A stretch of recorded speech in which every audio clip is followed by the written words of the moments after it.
Ouch. We got one of these infamous corner crunches on this beautiful G.I. Joe number 2. I think this is a 1 in 250. This copy belongs to Mike Spicer. I'm going to fix this thing for him. Hopefully it'll be good as new when we get done with it. But yeah, you can see the crunch there goes through all the interior pages. So first thing we have to do is fix those interior pages. And I'm not going to go through that process in this video. I'm going to show you the basic process of fixing the crunch on the spine. And what you'll need for this process is a chamfered board cut down to size. It comes like this, a little bit longer than a comic book and wider. You can get this from Rick Morgan. I'll put the link in the description below.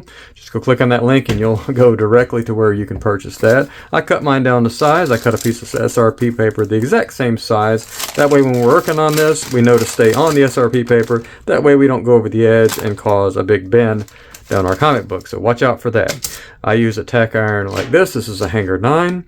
However, you can use a bigger tack iron. It's a little more frequent. Frequently found and easier to find. Another hanger 9. It's a little bit bigger. Or you can use pretty much any tack iron. You want your temperatures to be somewhere between 130 and 160 degrees. So the process for this is, first of all, we get this correctly on the backing board here. Now, I usually use magazine backer boards underneath, but for the purposes of this demonstration, you won't need to do that. On many books, you will put moisture on this before, but for a modern book, what we'll start with is like this. We'll put the SRP paper underneath like this. We'll make sure we're nice and snug up against that bottom. And I do recommend wearing gloves. However, I just washed recently, so I'm not going to do that. And then, yeah, you do it like this. Then we just gently go over it with the tack iron. That's pretty much the process. So let me go ahead and use my humidification process to get that ready to go, and then we'll show you the process of the repair. Now, humidification, how to repair the interior pages, that's something I would show in my cleaning and pressing community. If you want to learn more about that, go to improvedcollecting.com to see the entire full process. But this will get you started, and sometimes you got such a minor little crunch here that all you need to do is just fix it from the outside. You don't have to do interior pages. So this is going to help you probably on 80% of the books you're going to deal with. It don't have significant crunches like this one. So let me go humidify it and we'll get started here.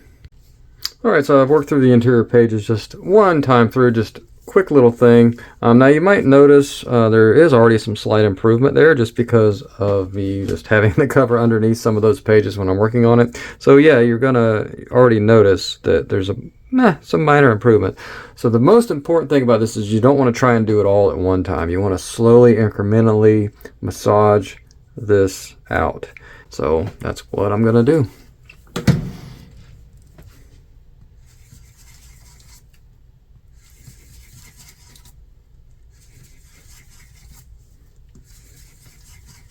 For this first time, I'm not putting anything more than just the weight of the iron plus a little bit extra on it.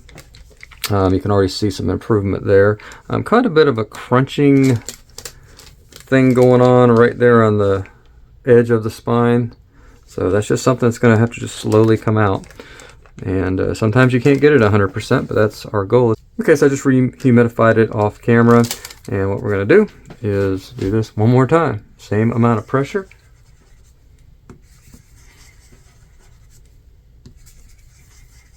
And this does take practice. You'll be sliding all over the place the first few times you do this.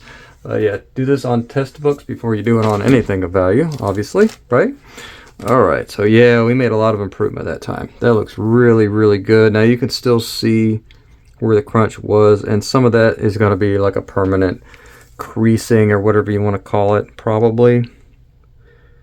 But significantly better already. And basically we just repeat this process till we get no more improvement, you know. So let me humidify it again and we'll go again. Okay, here we go.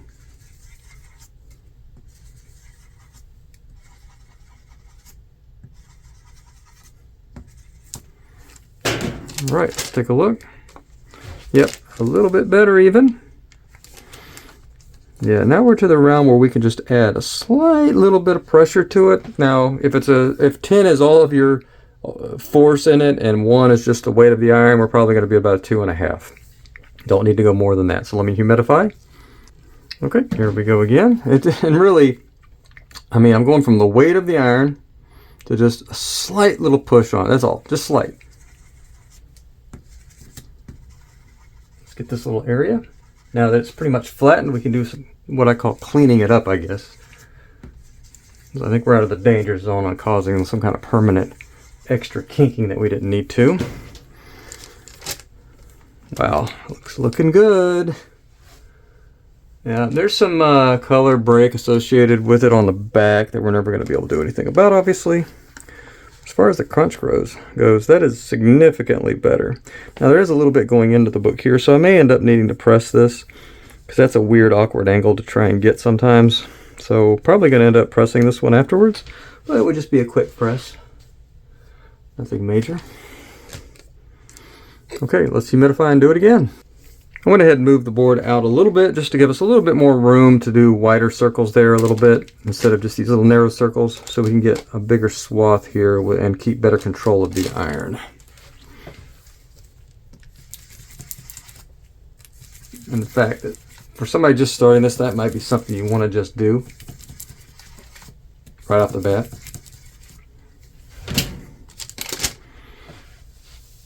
Let me get my fat head in here and take some good angles at it. Yeah, we're about, I don't know, 85, 90%. 90 might be the most we can get on this one. 100% would be like it's never happened. We're never going to get there on this significant of a crunch. But look at that, if you compare it to the, before. Obviously, I'll show the before and after. That's pretty insane how much better that looks. Okay, now we just need to do the back cover. It's the same process. I do not need to show it. But what I will show is the interior of the cover here real quick so you can see what it looks like underneath. Carefully take this out. Look at that. A little bit better, huh? You think? All right. So, and also, speaking of this iron, it's impossible to find this. They don't make it anymore. But on my website, I have an alternative. It's a Euro version. You have to get an adapter for the United States for you Americans out there. And so you can see the interior pages still need some work, and we can actually carefully work the interior of this cover as well. Once again, that's something you would learn if you joined my community. And but yeah, we're well on our way to getting this book back to where it needs to be. Now this is an extreme example. Most corner crunches are a lot more minor, and literally sometimes it does not go into the inner pages. So all you're doing is like one pass on normally it's just one pass and you're done, because typically you'll get a book that has just a slight little ding.